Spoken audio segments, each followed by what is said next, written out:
just 24 hours, I'm kicking off a 30-day, 7-country adventure through Europe. The itinerary was a challenge in its own, but now something else: the packing.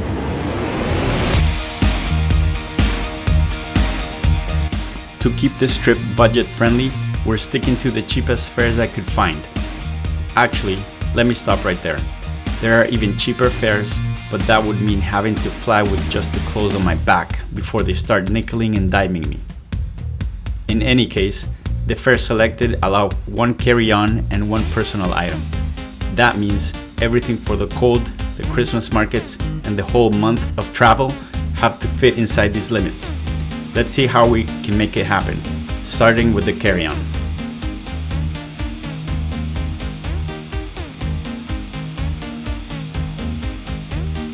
First up, the clothing that needs to last 30 days. We're maximizing space with a mix of essentials and winter warmth. Here are 6 pairs of my trusty wool socks, crucial for those December nights. Followed by 6 shirts, rolled up tight to save every possible inch.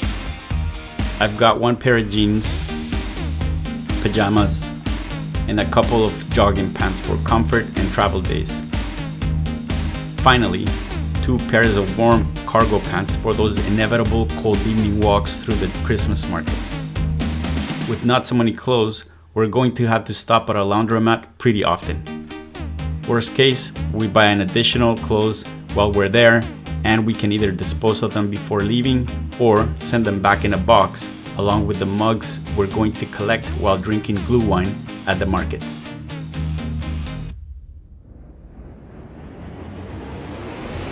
Next, the personal item, my backpack. This needs to hold all the valuable gear and act as my security shortcut. The laptop, charger, and all my essential cables slide right in. I'm also packing a pair of comfortable walking shoes for those warmer days when the weather is kind. Finally, my toiletries bag. All liquids are under 100 milliliters limit and separated in a clear pouch. In this case, a Ziploc bag. This bag goes straight into the backpack, easily accessible so I don't have to open my main suitcase during security checks.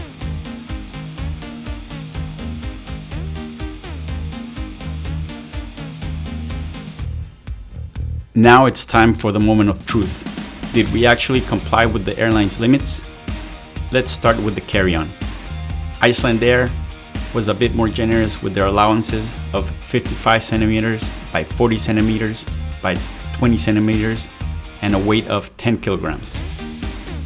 Lufthansa's limits are 118 centimeters total measurements and a weight of 8 kilograms. We're going to have to pack to comply with Lufthansa's rules, or else we're going to have issues at the airport, and I don't want to wear all those extra clothes.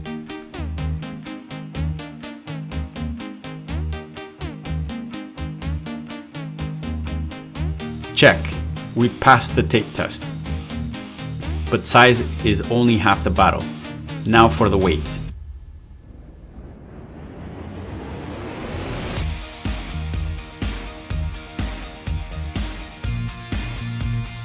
The carry-on comes in at 7.5 kilograms.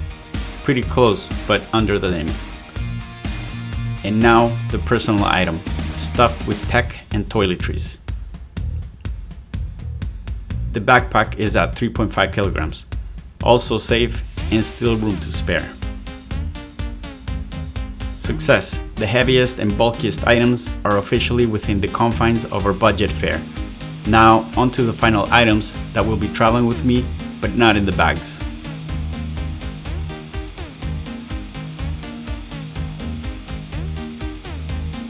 We're going to keep these heavy items out of the bags.